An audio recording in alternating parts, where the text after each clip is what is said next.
This is a man who literally transforms into the Buddha, the most powerful and wise being in Japanese and Chinese mythology. Because this golden and slightly overweight form is that of a mythical human zone devil fruit, arguably the most rare and dangerous type of devil fruit in the entire story that we only got to see in action this one time here at the peak of Marineford, one of the most turbulent and exciting arcs in all of anime and manga. But this man is so much more than that. Fighting side by side with Luffy's grandfather Garp against the likes of Rocks, Whitebeard, and Shiki, and respected by the Pirate King himself for his power. The Buster Call on Ohara, a fleet of devastating navy ships sent to destroy the island of Scholars, summoned at his commands. Unforgivable. I am personally insulted. Smashing Garp headfirst into the ground to keep him from attacking Akainu, who just had murdered his grandson. Agreeing to end the war to stop unnecessary bloodshed.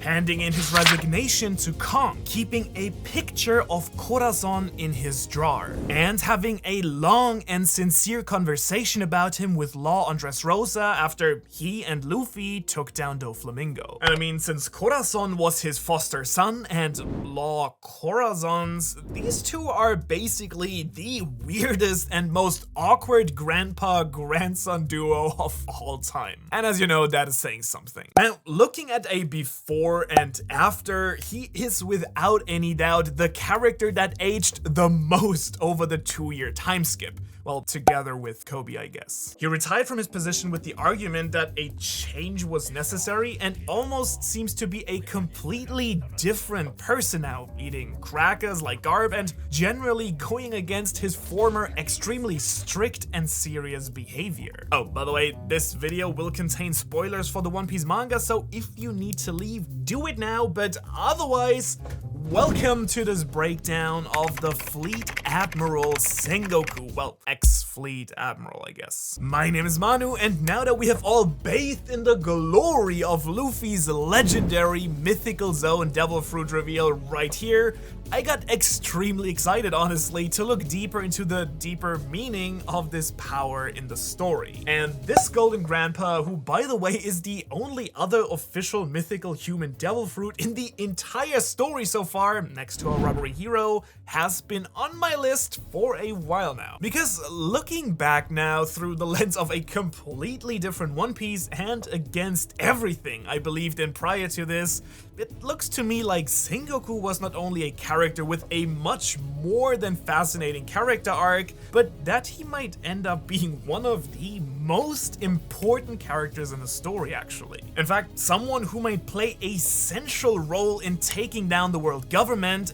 as paradoxical as it may sound. So let's go back to the image of a giant golden Buddha here. I think to really drive home just how big of a deal this devil fruit is, it's worth pointing out once again that Buddhism plays a really central role in One Piece. For instance, Zoro's character and his fighting style are heavily based on Buddhism and the concept of the 6 paths. Luffy's appearance as the Wisdom King in Wano, Enel's Buddha form, and a number of other Buddhist deities can be found pretty much throughout the entire story. And the similarity of Imu's name to the kanji for Buddha is by far one of the most prominent and consistent sources of speculation I came across in the Japanese One Piece community. Now, at the climax of the Marineford War, as Luffy finally reaches Ace, Sengoku transforms and buries the rubber boy under his palm. Now, on the one hand, this is of course a reference to the Journey of the West, a major inspiration for One Piece, where the Monkey King Sun Wukong is also buried under the palm of the Buddha, the ultimate being. On the other hand, knowing about Luffy's true nature now, I think it was also subtle but really nicely done foreshadowing. The reveal of the first mythical human type zone devil fruit is in direct contact with Luffy. Two powerful deities going head to head, even though we weren't aware of that fact yet. Also, when I look at the list of some of the other mythical zone fruit users in the story, Marco, Kaido, Momo, Luffy, and Yamato, an interesting pattern emerges. One reason why I speculated that Luffy might be a zone fruit user in the past, before the official reveal, was the story of Momotaro, where the boy, Momotaro, goes on a quest to defeat an Oni with the help of a monkey, a dog, and a bird.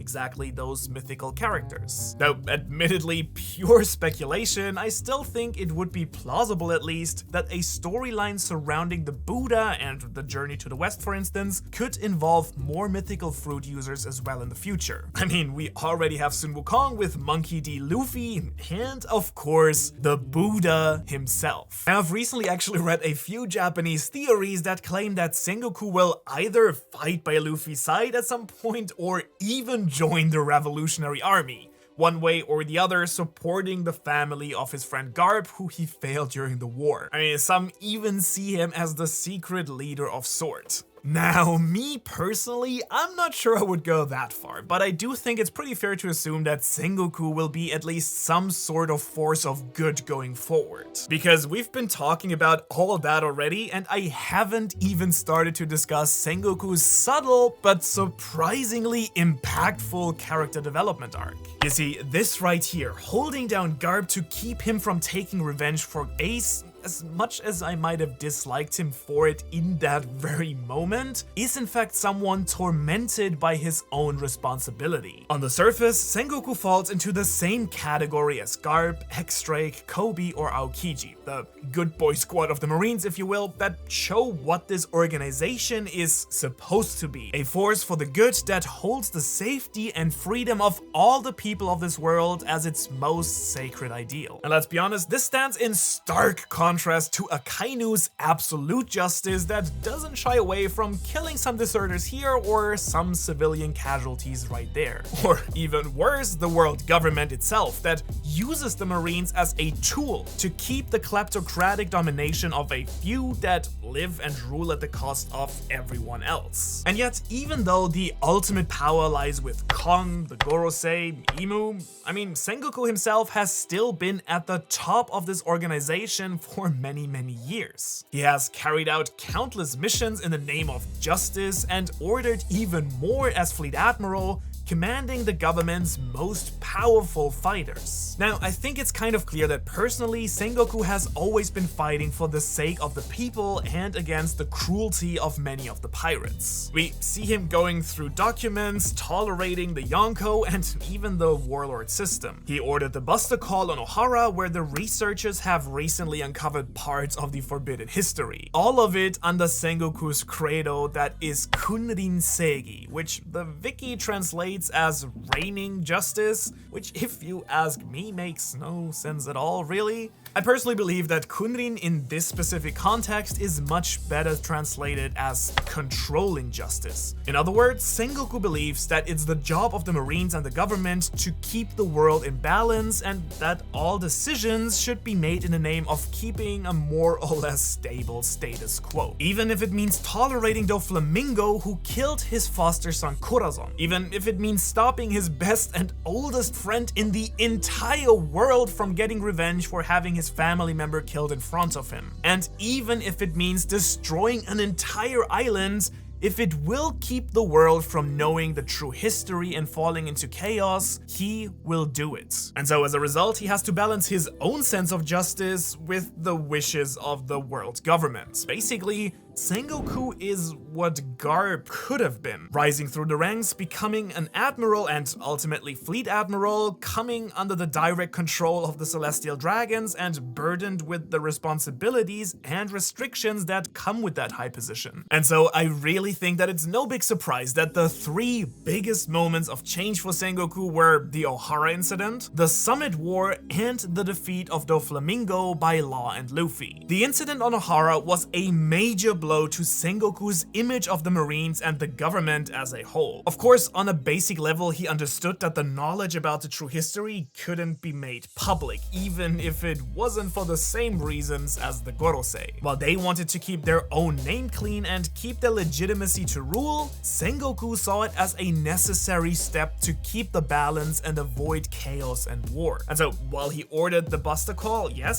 he also organized the evacuation ships for all the citizens of the island that should have taken everyone off Ohara. But then, two things happened. One, Dr. Clover was prepared to reveal the name of the ancient kingdom to everyone present, to which the government ordered him to be taken out, while Akainu, who was already as radicalized as you can basically be at that point, sank the same evacuation vessel without batting an eye that Sengoku had sent earlier. And so it was this brutality towards unarmed people and civilians that must have left Sengoku questioning the meaning of justice and the true nature of those that he served. His ideal was clearly to be a moderate leader and influence in a world where both piracy and the Marines were becoming more and more extreme in their views and actions. Because Ohara was the exact same year that Roger died as well. I think a great example of how extremely times changed after these two major events is the trial of Frankie's father figure Tom, who was trialed for building Roger's ship. As the judge himself notes, this was not very common at that time, marking a true change in the world that Sengoku was trying to fight. And so I really think that it's fair to assume then that the Marineford War, the death of Whitebeard and Ace, and the mass breakout of Impel Down buried his last hopes for keeping the balance of the world alive somehow. I mean, at this point he truly must have felt like he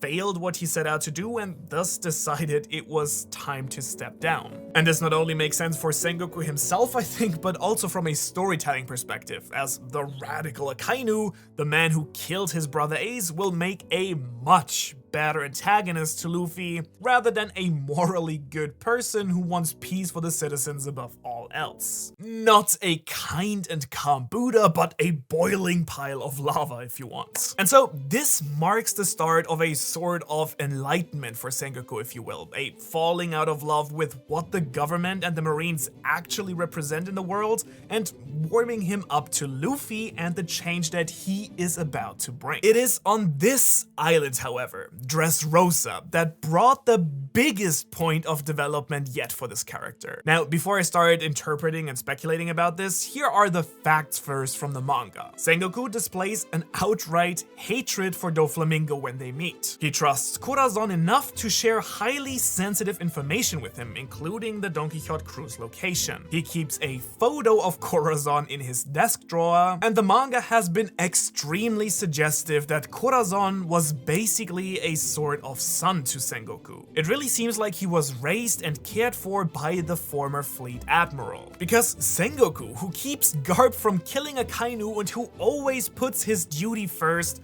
showing this level of aggression towards Dofi is extremely telling, I think. Especially because he doesn't show anything remotely similar in reaction for people like Moria and co, who arguably aren't any better than Doflamingo in their moral actions. And the photo scene was also a very interesting one to me because nothing really ever came of it. Virgo didn't find out about Corazon's true identity by seeing it, so its purpose clearly only was showing us that Sengoku does keep an image of this person in the same drawer where he keeps the most important and confidential things and documents to him. The fact that he trusts Corazon so much, especially after all he has lived through during his lifetime, speaks volume for me for the relationship that these two must have had. And so the most heartbreaking thing ever is the scene where Corazon hangs up on Sengoku, who opens up his drawer to look at a photo of his son because hearing his voice made him want to see his face. I mean, clearly it's a relationship built heavily on love and trust that shined a completely new light on Sengoku as a person for me. And this only gets more interesting in this interaction with Law on Dressrosa. Again, let's look at the facts first. Law, who usually is rude and disrespectful, is only polite and affectionate in his Japanese towards two people ever, Corazon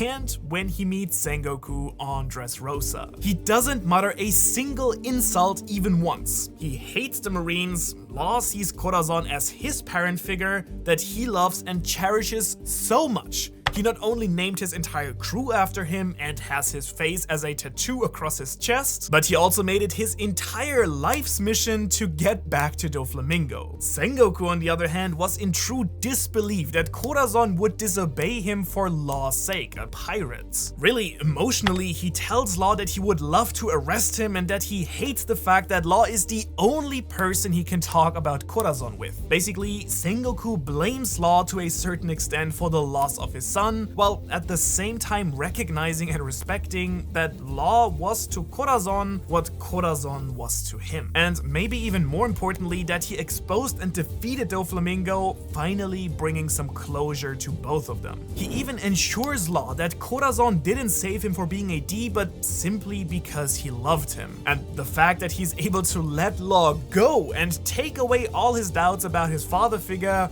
really shows how much Sengoku has grown here. Think about it for a second. He allows a pirate who confessed to him to be part of the infamous D clan to leave, just as Fujitora, by the way, is doing with Luffy at the exact same moment, and finally overcomes his own strict ideals, being able to see the good in what these two pirates have done together. But to really understand the beauty of this scene, you should really watch this video on Law, where I explain everything there is to know about his incredible character arc